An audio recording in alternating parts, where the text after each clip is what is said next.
I was sitting in the doctor's waiting room when my phone rang. It was my only daughter, Angela. Her voice sounded strange, almost cold, as she said, "Mom, we're going on a trip to Europe tomorrow. I already sold your beach house and your car. We needed the money. Bye." And she hung up just like that.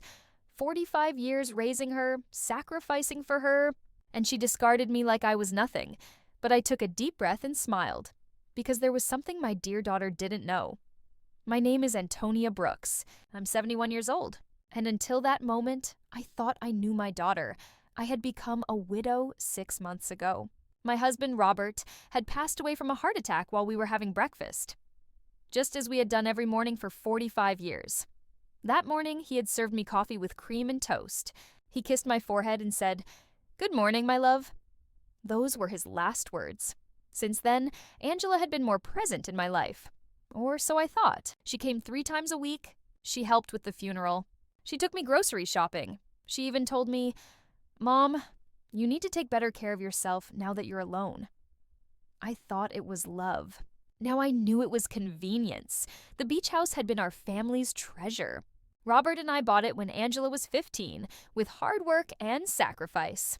Every summer we went there, celebrating birthdays, holidays, and memories. Angela brought her boyfriends, later her husband, Edward.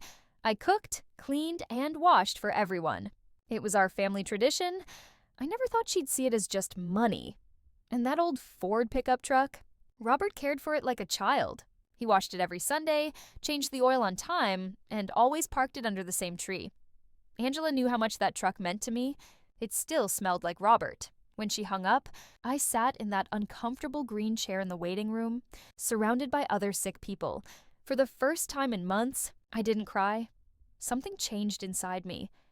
A calm I hadn't felt since Robert's death, because I remembered something I had completely forgotten. 3 days before he died, Robert handed me a manila envelope.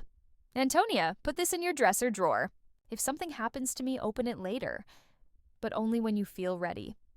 I had placed it away and forgotten. After the funeral, with so much pain and confusion, I never opened it. But it was still there, waiting. The nurse called my name, and I went into the doctor's office. He said I was in good health for my age, just needed rest and better food. I smiled and nodded, but my mind was elsewhere, thinking about that envelope, about Angela's cold voice, and about Edward, who had never liked me. He always saw me as a burden. When I left the clinic, I walked slowly to the bus stop. No car now. Angela had sold it, but I couldn't help smiling. There was something poetic about all of this. My daughter thought she had taken everything from me, but she didn't know Robert. He was always a man who planned ahead. The bus came, and I sat by the window watching the city pass by. The houses, the people, each with their own troubles, their own secrets. I had mine too, and I was about to uncover them. When I got home, I went straight to my room. I opened the dresser drawer. The envelope was still there. My hands trembled as I held it. I could feel documents inside. Robert's neat handwriting spelled my name on the front. I sat on the bed we'd shared for years and took a deep breath. The sun was setting, and familiar shadows filled the house. I opened the envelope slowly, as if unwrapping a gift. What I found inside changed everything. There were legal papers, property deeds, bank certificates, and a handwritten letter from Robert. My eyes filled with tears as I began to read. "My dear Antonia, if you're reading this, it means I'm gone. Forgive me for not telling you everything. I wanted to protect you from worry." He explained that he had invested our savings over the years. We didn't just have the beach house.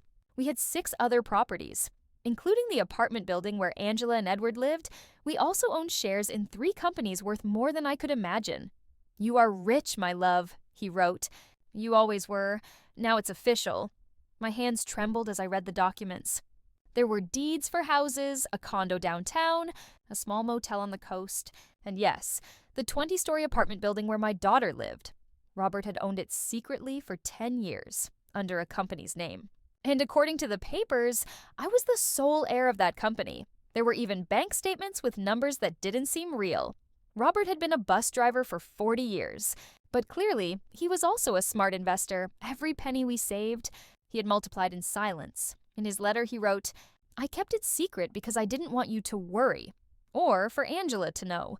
If she did, her attitude would change. I wanted her to love us for who we are. What irony.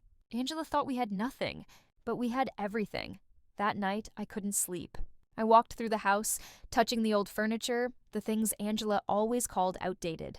I looked at the family photos, especially one where she was 5, laughing on Robert's lap. Where did that little girl go? When did she become so cold? Early the next morning, the phone rang. It was Angela again. Her voice was softer, but I no longer trusted her tone. "Mom, how are you?" she asked. "We already transferred the money from the house and car. We sent your share to your account." "My share?" I asked calmly. "Yes, Mom. We weren't going to leave you with nothing. We gave you 30%. That's fair, right? Edward needs the rest for a business in Europe. 30% of what was already mine." How generous, I thought. "And when are you leaving?" I asked. "This afternoon," she said. "Our bags are packed. We'll be gone for 6 months, maybe more. But don't worry, Mom. When we come back, we'll help you find a small apartment. Something that fits your needs. Fits my needs." As if she knew what they were. "Okay, Angela. Have a safe trip." "Oh, Mom, I knew you'd understand. You've always been so kind. We love you." And she hung up. I stood there holding the phone. And for the first time since Robert's death, I laughed. I laughed like I hadn't in months. The situation was absurd, almost comical. My daughter had stolen from me, kicked me out of my own house, and spoken to me with unbearable condescension, all to fund a European trip that would probably fail. But what hurt the most wasn't the money. It was how easily she had discarded me. 45 years of my life, dedicated to her, full of sacrifice and unconditional love, erased with a 2-minute phone call. I checked my bank account online. Sure enough, they had deposited an amount that seemed generous to them, but felt like a mockery to me. They had sold the beach house for far less than it was worth, likely because they needed cash fast. And Robert's truck, they had sold it for a pittance. That afternoon, I watched from my window. Angela and Edward were loading their suitcases into a cab. He carried 2 huge bags. She had an expensive carry-on. I watched them laugh, kiss, and plan. They looked like teenagers excited for an adventure. They never looked at my window. They never said goodbye. When the cab left, I sat in the kitchen with a cup of tea and Robert's documents spread across the table. I had decisions to make. I could call a lawyer, reclaim my properties, and get back everything they had taken. But something told me there was a better way, a smarter, more discreet way. I called Mr. Peterson, the lawyer who had handled Robert's affairs.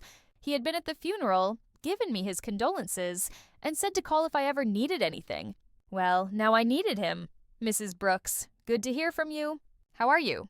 "I'm well, Mr. Peterson. I need to see you urgently. I found some of Robert's documents I don't understand." "Of course. Come to my office tomorrow morning." "I'll be there." That night, for the first time in months, I slept soundly. I dreamed of Robert. He sat in his favorite chair, reading the newspaper, just like always. When he saw me, he smiled. "It's about time, my love. It's about time you stood up for yourself." I woke up with a strange feeling. Not quite happiness, but not the deep sadness I had felt for months either. It was determination. For the first time since Robert's death, I had a clear purpose. I would get back what was mine, but not the way Angela expected. The next morning, I dressed with care. I wore my wine-colored dress, the one Robert always said made me look elegant. I fixed my hair and added a little makeup. When I looked in the mirror, I saw a woman I hadn't seen in years. A strong woman. Mr. Peterson's office was downtown. An old, elegant building with marble floors and large windows. He greeted me warmly, but when he saw the documents, his expression changed. "Mrs. Brooks, this is more than I imagined. Robert was very smart. According to these papers, you are the owner of—" "I know, Mr. Peterson. I've reviewed them. I need to know what I can do legally." He explained everything was in order. The documents were legitimate. I was the rightful owner of all the properties. He confirmed what I suspected. The sale of the beach house was illegal. Angela had no right to sell it. We can get the house back immediately, Mrs. Brooks, and we can pursue legal action against your daughter for fraud. "No, Mr. Peterson, I don't want legal action. I want to do this another way. I want everything to remain secret for now. Can you help me?" He looked at me curiously, then nodded. "Of course. What do you need?" "I need you to discreetly get the beach house back. Nullify that fraudulent sale, and help me gain control of all my properties, especially the building where Angela lives." I understand. It will take a few weeks, but it's feasible. Perfect. And Mr. Peterson, I want no one to know I am behind this. For now. When I left his office, I felt like I had woken from a long dream. I walked through the downtown streets, watching people and life go on as normal. For me, everything had changed. I had a plan. The following weeks were the strangest of my life. Officially, I was a poor widow abandoned by her daughter. But secretly, I was a rich woman orchestrating the recovery of my assets. Mr. Peterson worked efficiently. Every few days he called with updates. I stayed in my house. It was mine, after all, though Angela probably expected me to move into a single room. Every morning, I had breakfast at the same table where Robert and I shared so many years, then walked through the neighborhood. The neighbors greeted me with pity and curiosity, the tone they reserved for widows. Aurora, my lifelong neighbor, came one afternoon. "Antonia, is it true Angela went to Europe and left you alone?" "Yes, she went with Edward. Business plans over there." "And how will you live? Robert didn't leave much money." "If you only knew," I thought. "Don't worry, Aurora. I'll be fine. Do you need anything? I can bring food, help with groceries." "You're kind, but I'm fine." Aurora gave me that familiar look. Compassion mixed with relief it wasn't her tragedy. "Well, you know where to find me if you need anything." These conversations repeated. At the butcher, baker, corner store, everyone spoke in that soft tone reserved for the unfortunate. I nodded, smiled, and thanked them. Inside, I secretly enjoyed it. It felt like living a double life. One Wednesday morning, Mr. Peterson called. "Mrs. Brooks, I have good news. The beach house sale is nullified. The buyers got their money back. The house is yours again." "Excellent. And the building where Angela lives?" "That's more complicated. You always owned it through the company. We just need administrative changes to give you direct control." 2 weeks. Perfect. Keep me updated." After hanging up, I sat in the kitchen with coffee, thinking of Angela. She had been in Europe 3 weeks. No calls, messages, or postcards. To her, I had ceased to exist the moment she got her money. I decided to visit the beach house. I took the bus along the same route Robert and I had traveled hundreds of times. The house looked the same. Small, cream-colored, with a porch overlooking the ocean. The new owners had some potted plants, but otherwise, unchanged. I sat across the street for an hour, remembering summer afternoons with Angela running on the beach, building sandcastles. Robert grilling fish while I prepared salads. Angela bringing friends, then boyfriends, then Edward. All those memories reduced to a simple transaction for her. An older gentleman came out. "Are you okay, ma'am?" "Yes, just remembering. I knew the former owners." "It's a shame what happened. The elderly lady was very sick, needed to sell fast. We thought it was a steal, but the sale wasn't legal. We had to give it back." "Did you know them personally?" "No, through intermediaries. The daughter handled everything because the mother couldn't." "What a sad situation." "Yes, if you only knew. Well, I'm glad you didn't lose your money." "Yes. Luckily, it worked out. Though now we need another house, I left with a heavy heart. It wasn't just the money, it was how easily Angela had lied.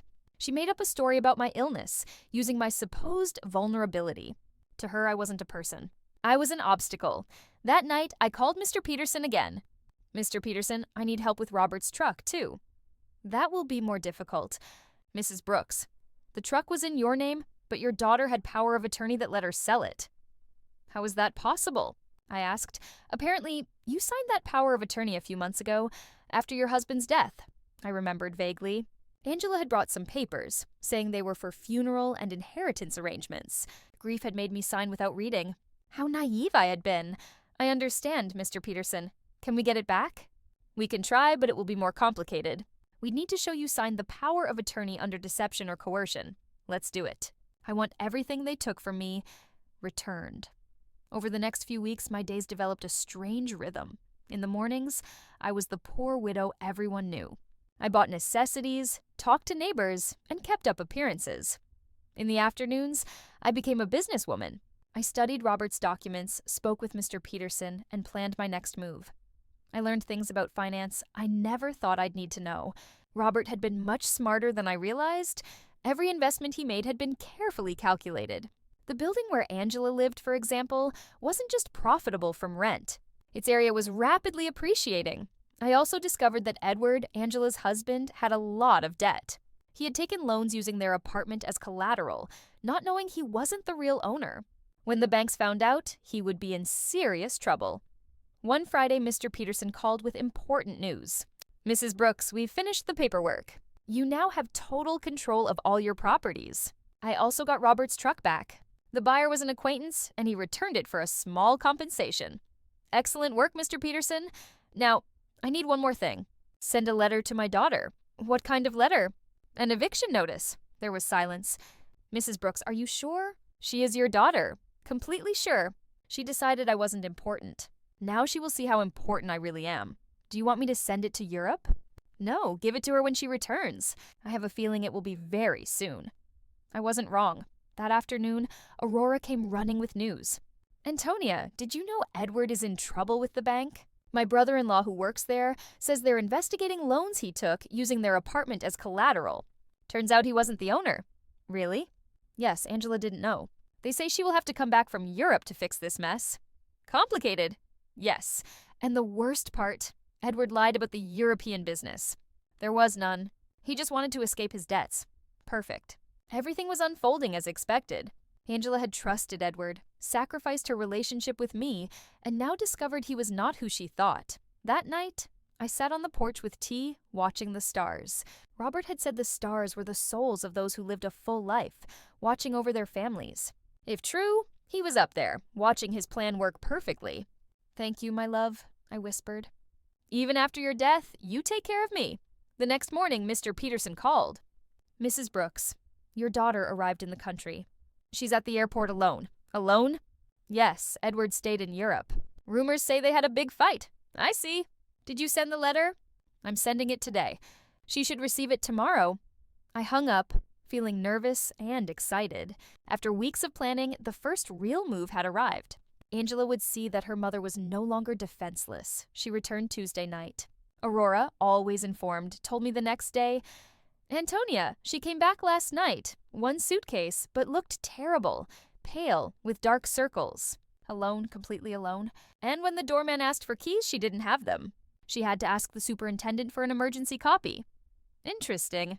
Edward had the keys. He likely chose not to return, or Angela had discovered something and fled. Either way, she was back, and my little welcome was waiting. Mr. Peterson called that afternoon. The letter was delivered an hour ago. The doorman confirmed she received it in person. Perfect. How long does she have? 30 days to vacate legally. Are you sure, Mr. Peterson? She is your daughter. She kicked me out with a 2-minute phone call. Sold my things. Treated me like garbage. Now she will face consequences. I've considered all implications, I said. That night, I stayed awake imagining Angela's reaction. Confusion, disbelief, panic. She might think it was a scam. When she checked, she would find everything completely legal. Next morning at 8 a.m., the phone rang. It was Angela, her voice desperate. "Mom, I need to talk urgently." "Good morning, honey. How was Europe?" "No time. I received a strange letter yesterday. It says I have to vacate my apartment in 30 days. It must be a mistake. Do you know anything?" "An eviction notice. From whom?" "From a company I've never heard of. Robert Investments, Inc. Do you know it?" "No, honey. I've never heard of it." "Are you sure it's legitimate?" "That's what I want to find out." "Mom, help me. I don't know what to do. Edward left me in Europe. He ran off with another woman, and now I come back to this. I don't understand. Edward had abandoned her. The man she sacrificed family for was gone. Poor Angela. I'm so sorry, honey. Where are you?" "I'm in the apartment, but I don't know for how long. Can I come see you?" "I have no one else." The irony was perfect. She had left me for him, and now remembered she had a mother. "Of course, honey. Come over any time. I'm on my way." I hung up, looked in the mirror, and prepared. Conservative gray dress, hair in a simple bun, expression worried but resigned. She would see the poor, vulnerable widow she expected. An hour later, Angela arrived. She looked terrible. Lost weight, dark circles, wrinkled clothes, red eyes from crying. "Mom," she said. I thought she would hug me, but she stopped, remembering the past. "Come in, honey. Coffee?" "Yes, please." We sat in the kitchen at the same table where I had studied Robert's documents. Angela looked small, lost, like when she was a child telling me about school problems. "Mom, I'm so sorry for leaving. I know I didn't treat you well." "It's in the past, honey. No, I said horrible things. Now I have no one. What happened with Edward? He left with a 25-year-old waitress in Paris. There was no business in Europe. It was all a lie. He wanted to escape debts here and use the money from the house sale. All the debts? Yes, Mom, loans for years using our apartment as collateral. But now I find out I wasn't the owner. I don't know what to do. I have no money, no job, no home. She started to cry. Real tears. For a moment, my mother's heart softened. I wanted to hug her, console her, tell her it would be okay. Then I remembered the coldness in her voice when she called from the doctor's office, the ease she discarded me, the way she treated me as a burden. Did you talk to a lawyer about the letter? I can't afford one, Mom. We spend everything in Europe. Edward took the rest when he left. What are you going to do? I don't know. Maybe stay with you for a while until I find work and a small place. There it was, the question I had waited for. After kicking me out, selling my things, treating me like garbage, she now wanted me to rescue her. Of course, honey. This will always be your home. She looked surprised. Really, Mom? After everything? You are my daughter, Angela. That will never change. She hugged me, desperate, clinging to the only thing she could. I hugged back, but not with unconditional love. Now there was calculation, strategy. Thank you, Mom. I'll find a job soon. I won't be a burden. Don't worry about that now. Rest, recover, and then we'll see what your options are. Angela left that afternoon to collect some things from her apartment. I stayed in the kitchen, reflecting on how simple it had been. She had come to me exactly as planned.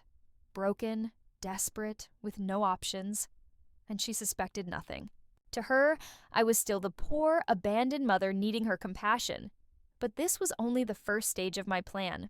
Having her live with me would give me the perfect chance for the next phase. I would let her settle in, feel safe, and believe she had found refuge. Then, when she least expected it, I would show her the difference between being poor by choice and being poor by consequence. That night, I called Mr. Peterson. Mr. Peterson, I need you to do something else for me. Tell me, Mrs. Brooks, I want you to investigate Edward's debts. I need to know exactly how much he owes, to whom, and what legal options I have to separate them from my daughter. That will take time, but it's feasible. Perfect. And Mr. Peterson, this must remain absolutely secret. No one can know I am behind this investigation. Of course, Mrs. Brooks. May I ask your final plan? My plan is simple. I'm going to save my daughter. But first, she must understand what it truly means to hit rock bottom. After hanging up, I poured a glass of the wine Robert had been saving for special occasions. It had been a long time since I'd had one like this. The game had begun, and for the first time in months, I held all the good cards. Angela moved in the next day with 2 suitcases and a cardboard box, everything left of her previous life. I watched her unpack in her old room, the same one she slept in as a teenager, and saw the humiliation in every movement.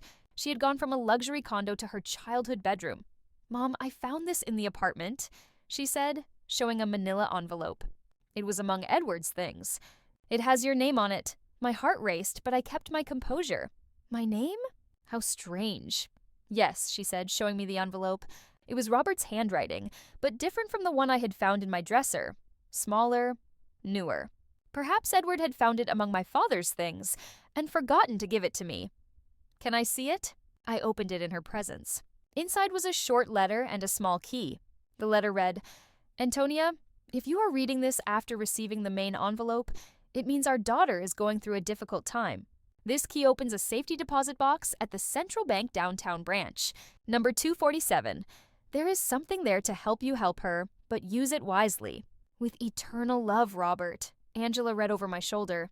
A safety deposit box? Dad had one? I had no idea. Neither did I lied. Your father never told me. Do you think we should see what's inside? I don't know, honey. Maybe it's better to leave things as they are. But Mom, there could be something important. Documents, or maybe something valuable to help us. Her desperation was clear. She clung to any hope, and I let her cling a little longer before revealing the full reality. Okay, I said after a pause. We can go tomorrow. That night, Angela and I had dinner together for the first time in months. She had cooked, trying to be useful, but the food carried guilt and desperation. She told me more about Europe, and each story was worse than the last. Edward lied about everything, Mom. Not just the business, but the debts, too. I thought he owed a little, but it's over $100,000, and he used my name on some loans without me knowing. How is that possible? He forged my signature. When I married him, I gave him some documents to manage our joint banking. I never thought he'd use them like this. Do you have any way to prove you didn't know? I don't know. The banks say that since we were married, I'm responsible for all his debts. And the divorce? I don't know where he is. His phone is disconnected. No emails, nothing. Perfect. Edward had run away like the rat he was, leaving Angela to face the consequences alone. In a way, he had done me a favor. Now, my daughter was feeling exactly what I had felt when abandoned. Betrayal by someone she trusted. I'm so sorry, honey. I didn't know it was this bad. I didn't either, Mom. I thought Edward loved me, that we were building a life together. But I was just a way to get money and documents. Angela began to cry again. How could I have been so blind? I resisted the urge to tell her I had seen the signs, to break my facade. Love can be blinding, honey. Don't blame yourself. But Mom, I didn't just ruin my life. I ruined yours. I took your house, truck, your things, all for a man who abandoned me. Now we're both poor, trying to survive because of me. It's in the past, Angela. We'll be okay. No, we're both in trouble. I caused this. You lost everything Dad left, and I lost my marriage and future. We're two poor women trying to survive. If she only knew, I thought, I had more money than she could imagine. I owned the building where she lived. I could solve everything with a single call, but it wasn't time yet.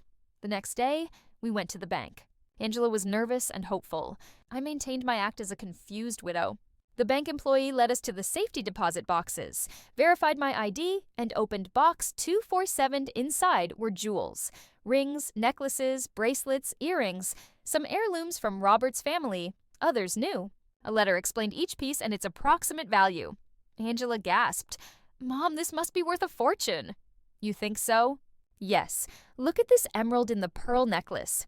Dad saved a treasure here. According to Robert's letter, the jewels were worth around $200,000. Significant, but tiny compared to my other assets. Like finding a few coins under a sofa when you have $1 million in the bank. What do we do, Mom? I don't know, honey. They're family memories. But Mom, we could sell some, use the money to get your beach house back, and I could pay Edward's debts. Again, Angela's first instinct was to fix Edward's mess. She still hadn't learned. Are you sure you want to use Dad's inheritance for Edward's debts? What choice do I have? If I don't pay, the banks will foreclose. Technically, I owe nothing. It's all in Edward's name. Think carefully, honey. Once you sell these, you can't get them back. I know, but what else can I do? I can't get a job with these legal claims pending. We brought the jewels home. Angela spread them on the kitchen table, deciding what to sell and what to keep. It was painful watching decades of family history reduced to numbers. Mom, I can get $180,000 for the jewels, she said one afternoon, counting the bills. Are you sure? I have no choice. If I don't pay soon, everything will be seized. Even this house could be at risk.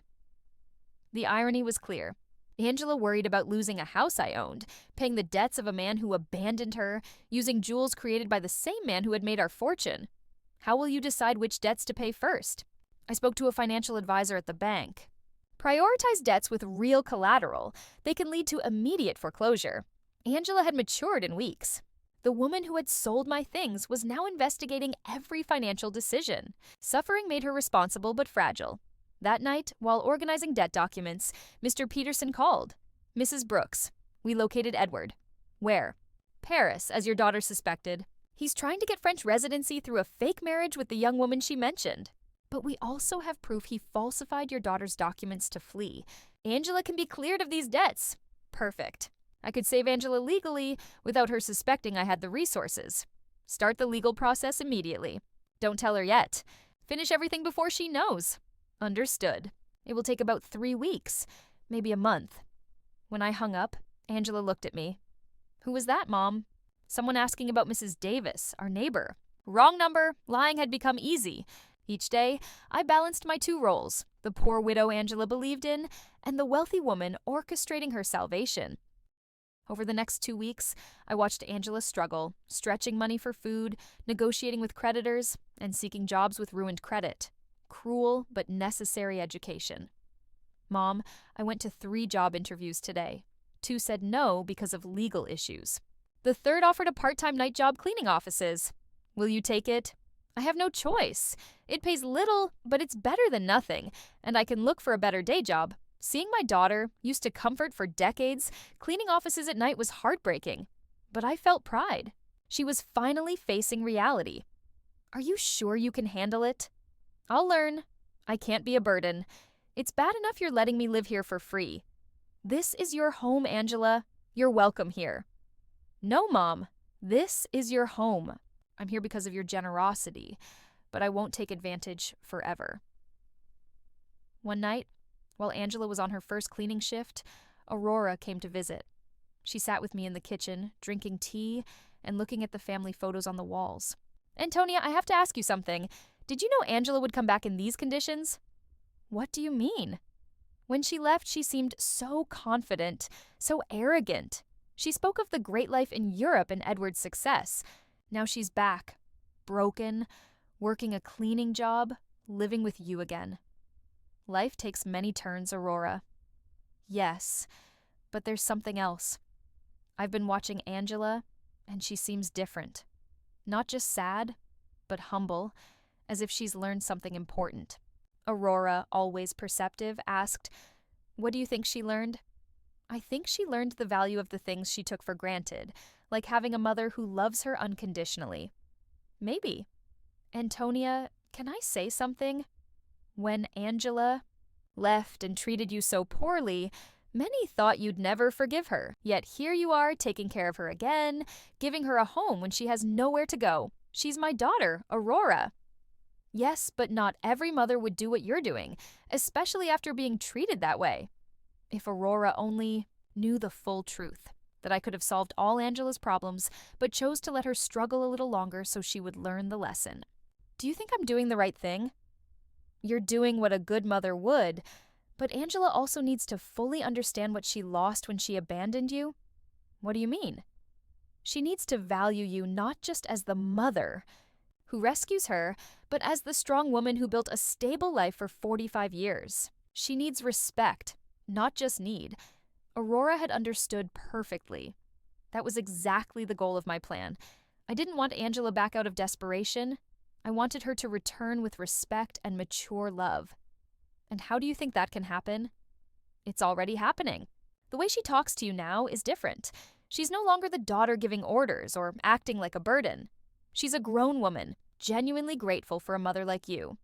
That night, when Angela returned from work, she arrived tired but with a new dignity. She had earned her money through effort, and it meant something to her. "How was your first day?" I asked. "Hard, but not as bad as I thought. The other ladies helped a lot. One, Mrs. Johnson, taught me tricks to clean more efficiently." "Mrs. Johnson?" "Yes. She's 60 and has been cleaning offices for 20 years. She started after her husband left her with 3 small children. She said it wasn't her dream job, but it gave her independence and dignity. She sounds wise. She is. She said something that stuck with me. There are 2 types of people who do this job, those who never had opportunities and those who ruined the opportunities they had. She asked which group I was in. And what did you say? Told her the truth. I had opportunities, a loving family, a stable home, an inheritance, and I ruined it all following a worthless man. And her response? She laughed. Well, honey, at least you know why you're here. That puts you one step ahead of most people. Angela poured a glass of water and sat with me at the table. Mom, these past weeks have been the hardest, but also the most important. Why? Because I finally understand what matters. Not money, not a luxurious apartment, not impressing others. It's having people who love you, who are there when life falls apart. Angela? No. Let me finish. You have the right to hate me. I abandoned you when you needed me most. Took everything Dad left you. Treated you like a nuisance. Now I'm here expecting forgiveness and care. I already forgave you, Mom, but I haven't forgiven myself. I won't until I prove I've changed and learned from my mistakes. The next morning, Mr. Peterson called. Mrs. Brooks, great news.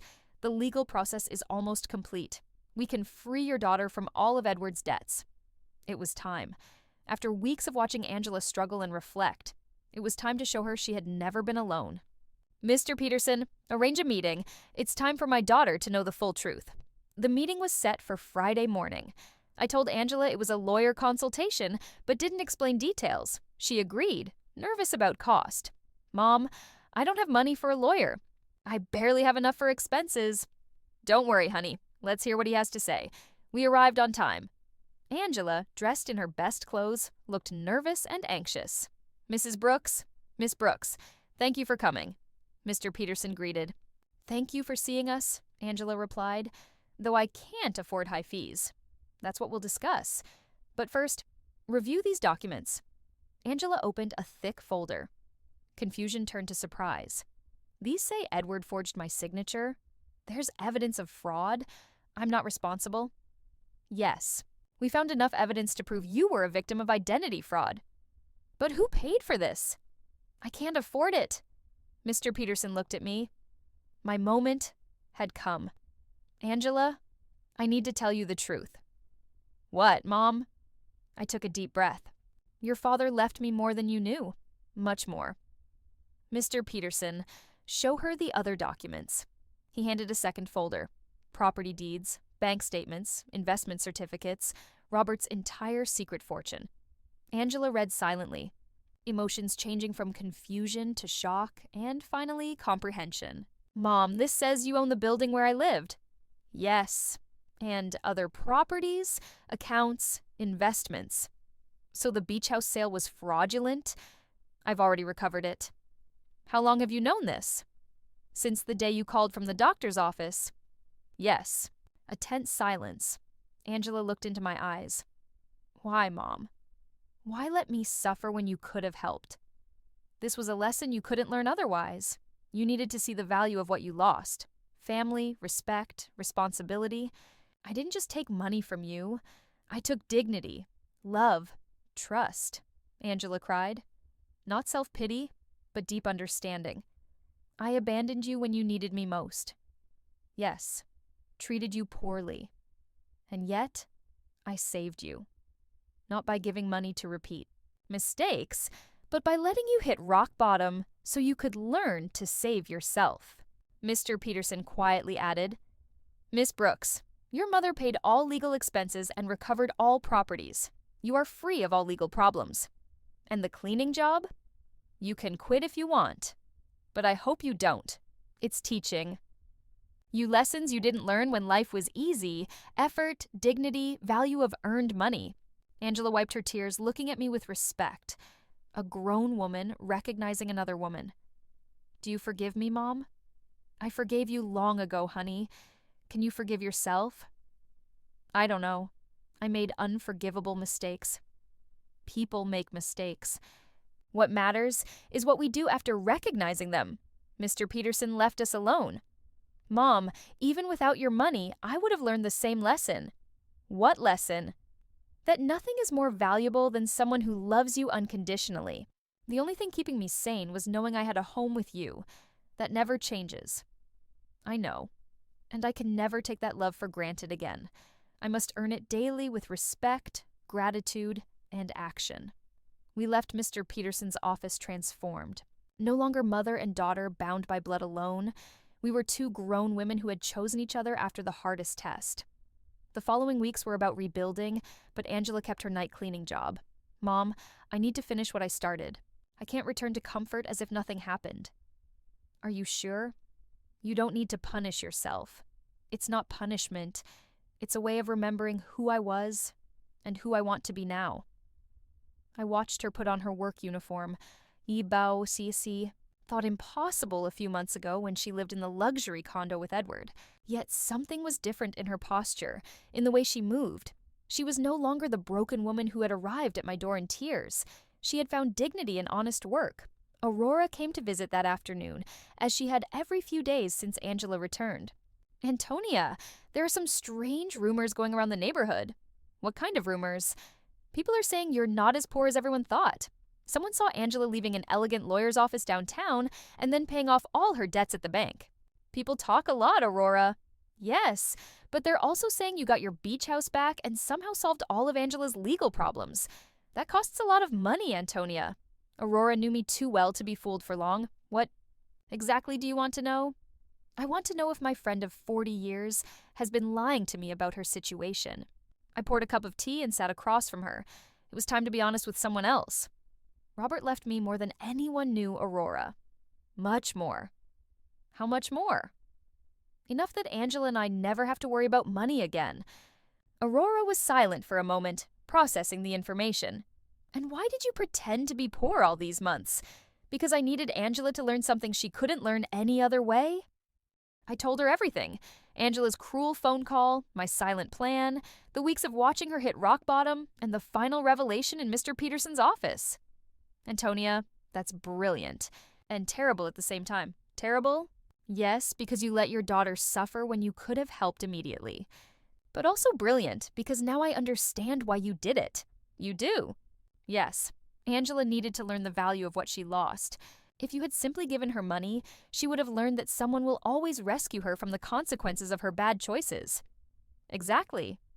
But didn't it hurt to see her suffer? Every day. Every night I saw her crying. Every morning she went to work tired and defeated. But if I had rescued her too soon, she wouldn't have learned the full lesson. And do you think she learned it? Look for yourself. Angela knows she has enough money to live comfortably, yet she keeps her job. She could move to a better place, but she chose to stay with me. She doesn't have to worry about debts, yet she uses her own earnings to help other women in similar situations. She's helping others. Yes, she became friends with the women she works with and is using some of her cleaning money to support a coworker struggling to pay for her son's daycare. Aurora smiled. That's not the Angela who went to Europe. No, she's not. This Angela understands that money is a tool, not a goal. She knows dignity comes from work and respect, not possessions. That night, when Angela returned from work, she found me reading in the living room. Mom, I have to tell you something. Today, Mrs. Johnson asked if I'm the daughter of the rich lady from the North Side. What did you tell her? I said yes, that you have enough for me not to work. Then she asked why I'm still working. I explained it's because I need to prove I can stand on my own 2 feet. And her response? She laughed. Honey, that's the difference between being rich and acting rich. Your mom taught you to be truly rich. Mrs. Johnson is very wise. She made me realize something important. It's not the money you have, but how you use it and relate to it. Angela sat beside me on the sofa. Mom, I've made a decision. I want to keep living here with you, but not as a daughter returning home. I want to stay as a grown woman sharing her life with her mother. What's the difference? I'll pay my share of expenses, help with the house, and treat our relationship as a partnership between 2 independent women who love and respect each other. Angela, you don't need to. Yes, I do. I need our relationship to be different. Before, I took your love for granted. Now, I want to value and care for the most important relationship in my life. And your job? I'll keep working, but not necessarily cleaning forever. I want to go back to school, step by step, earning every opportunity. Do you know what you want to study? Yes, social work. I've seen how many people face hardship without support. I want to help women going through what I went through. It was perfect. Angela had learned to value what she had and found a way to use her experience constructively. And Edward? Mr. Peterson said he was arrested in France for the fraudulent marriage and will be deported. Honestly, Mom, I don't care anymore. That chapter is over. You don't feel resentment? No, Edward did me a favor. If he hadn't abandoned me, I wouldn't have hit rock bottom. If I hadn't, I wouldn't have learned to value what I have. That night, for the first time in months, I went to bed at peace. My plan had worked. Angela had learned her lessons and emerged stronger, wiser, and more compassionate. Robert would have been proud. 6 months later, our lives had a new balance. Angela finished her social work studies with excellent grades, and I established a foundation to support women facing domestic violence and financial abandonment. Mom, the university letter arrived, Angela said, entering the kitchen with an envelope. I was accepted into the master's program. I start next semester, and I'll pay with my own savings from my city job. The salary isn't high, but I've learned to value every dollar. Are you sure? We can afford it easily. I need to do it on my own. It's part of who I am now. Aurora visited that afternoon, as she did every Friday. Antonia, I have to confess, she said over tea. At first I thought you were cruel to Angela. Now I think you're the wisest mother I've ever known. Look at your daughter. The Angela in the living room studying for exams was completely different from the one who left for Europe months ago. She had inner serenity and confidence based on her achievements, not possessions. "Did you know I saw Angela at the grocery store helping a family?" Aurora asked. She hadn't told me. She said some things can't be measured in official budgets. That night, Angela and I dined on the porch, a new tradition. "Mom, I received a strange letter today," she said, cutting her salad. "From whom?" "Edward, from prison in France.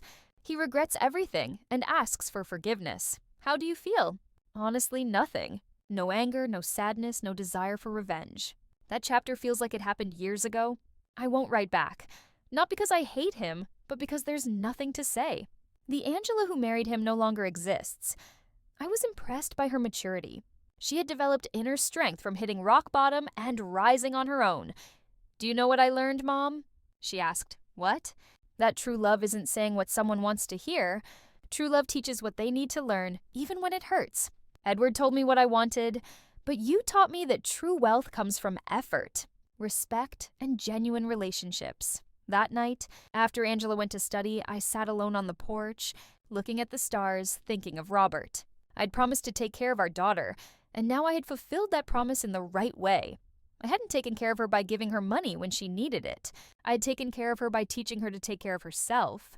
I hadn't saved her by solving her problems. I had saved her by allowing her to learn how to solve them on her own. The next day was Sunday, and we planned to visit the beach house together for the first time since I had recovered it. Angela hadn't wanted to go before, saying she needed time to process everything that had happened. "Are you ready?" I asked as we got into the truck. "I think so," she replied. The trip was quiet but comfortable. When we arrived, Angela stood in the truck for a moment, looking at the house where we had spent so many family summers. "It looks exactly the same," she finally said. "Some things don't change, but others do. I am not the same person who sold this house." We went inside together. The house was clean and orderly, just as Robert and I had kept it for years. Angela walked through each room, touching the furniture and glancing at the family photos on the walls. "Mom, I want to apologize. You already apologized. Honey, no, I want to apologize specifically for this house. Not just for selling it, but for reducing all our family memories to a commercial transaction. It's forgiven. This house represents 40 years of family summers, birthdays, and Christmases. Dad built that porch with his own hands. You planted that garden. I learned to swim at that beach, and I turned it all into money to follow a worthless man." She sat on the sofa where Robert used to read on Sunday mornings. "Do you know what hurts me the most?" "What?" "That when I sold it, I didn't feel anything. It was just another property. Now, being here again, I can feel Dad in every corner. I can hear his laughter, smell his morning coffee, see his reading glasses on the table. He is here, Angela.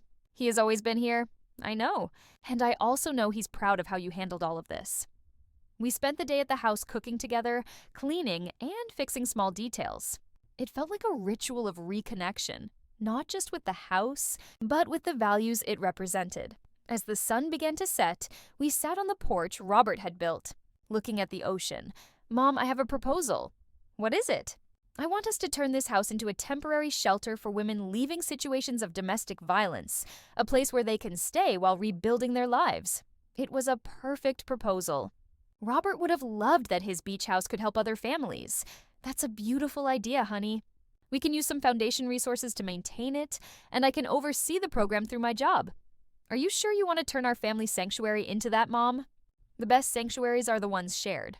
Dad always said a house isn't truly a home until it opens its doors to people who need love. He was right. Robert had always been generous with our home, inviting relatives, friends, and neighbors who needed a place to stay. We returned home that night with a new project and a renewed relationship. We were no longer mother and daughter bound by obligation or need. We were two women who had consciously chosen to build a life together based on love, respect, and shared purpose. That night, before falling asleep, I spoke silently to Robert. "We did it, my love. Our daughter finally understands what truly matters. And for the first time since his death, I felt him answer me. I always knew you would. You're both stronger than you think. Justice had arrived, not as revenge, but as education. Not as punishment, but as transformation. In the end, we gained something far more valuable than money, A genuine relationship built on a foundation that no future crisis could destroy. Did you enjoy my story? Which city are you watching from? Let's meet in the comments. If you liked the story, you can support me by sending a super thanks so I can keep bringing more stories like this. Thank you for your kind support. I look forward to your comments. On the screen, you can see 2 new life stories I highly recommend. There's so much more on my channel. Don't forget to subscribe. See you in the next life story with love and respect.